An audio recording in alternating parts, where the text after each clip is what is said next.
মানসরোবর রাধারানীর অভিমানের চোখের জল থেকে এই সরোবরটি উৎপন্ন হয়েছে বলে কথিত আছে। বৃন্দাবন ভ্রমণ পর্বে আজ আমি বেরিয়ে পড়েছি বৃন্দাবন থেকে কিছুটা দূরে যমুনা নদীর ওপারে রাধারানীর মন্দির ও মানসরোবর দর্শন করতে। আমার এই যাত্রা শুরু হয়েছে বৃন্দাবন থেকে। যেহেতু রাধারানী মন্দির ও মানসরোবর বৃন্দাবন থেকে প্রায় 10 কিলোমিটার দূরে যমুনা নদীর ওপারে, তাই আমাকে বৃন্দাবন থেকে একটি অটো রিজার্ভ করে ওখানে পৌঁছাতে হয়েছে। তোমরা টোটো বা অটো যার মাধ্যমেই যাও না কেন আগে দাম দর করে পুরো রিজার্ভ করে নেবে এবং বলবে যে রাধারানী মন্দির, এর সাথে আমরা রাধারানী ও শ্রীকৃষ্ণের বিবাহক্ষেত্র, বংশীবট এবং শ্রী লক্ষ্মী মন্দির, এই সব স্থানগুলোয় আমরা আজকে ঘুরব, সেইভাবে তোমরা দাম দর করে নেবে। এই সমস্ত দর্শনীয় স্থানগুলি হলো যমুনার ওপারে। আমি পৌঁছে গেছি রাধারানী মন্দির ও মানসরোবরে। এটাই হচ্ছে মানসরোবর যাওয়ার প্রধান ফটক। এদিক দিয়ে আমাদের প্রবেশ করে সোজা সামনের দিকে এগিয়ে চলতে হবে। এখানে দুদিকে গাড়ি রাখার জন্য অনেক পার্কিং আছে, পুরো ফ্রি পার্কিং, এখানে কোনো পয়সা লাগে না। অনেক ফাঁকা জায়গা, নির্জন মাঠের মধ্যে, এটা বিশাল বড় একটা জায়গা, তো গাড়ি রাখার জন্য কোনো সমস্যা হবে না। আর মন্দির যাবার জন্য দুপাশে বিভিন্ন রকমের দোকান আছে, তোমরা চাইলে এখানে খাবার খেয়ে নিতে পারো এবং কেনাকাটির জন্য অনেক দোকান আছে।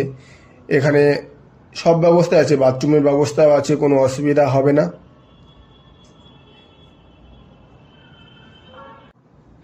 এই স্থানটি রাধাকৃষ্ণের লীলার একটি গুরুত্বপূর্ণ অংশ, তাই এখানে প্রচুর পরিমাণে মানুষ, ভক্ত, এরা সবাই আসে রাধারানী মন্দির দর্শন করতে এবং মান মন্দিরটাকে, সেখানকার সরোবরের জল একটু স্পর্শ করতে।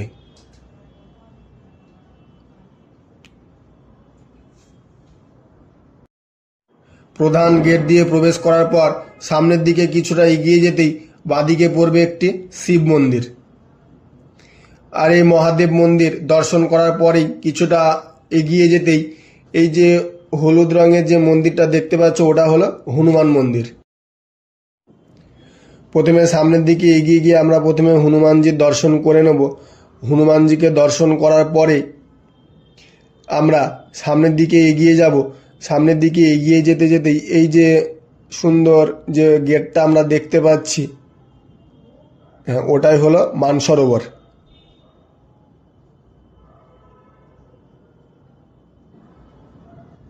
এটা হলো হনুমান মন্দির।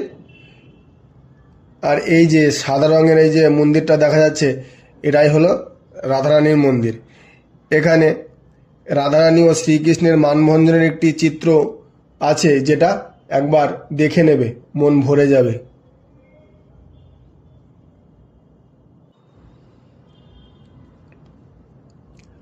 মানসরোবর রাসলীলার সময় রাধারানী শ্রীকৃষ্ণের প্রতি অভিমান করে এই স্থানে চলে আসেন। রাধারানীর অভিমানের চোখের জল থেকেই এই সরোবরটি তৈরি হয়েছিল।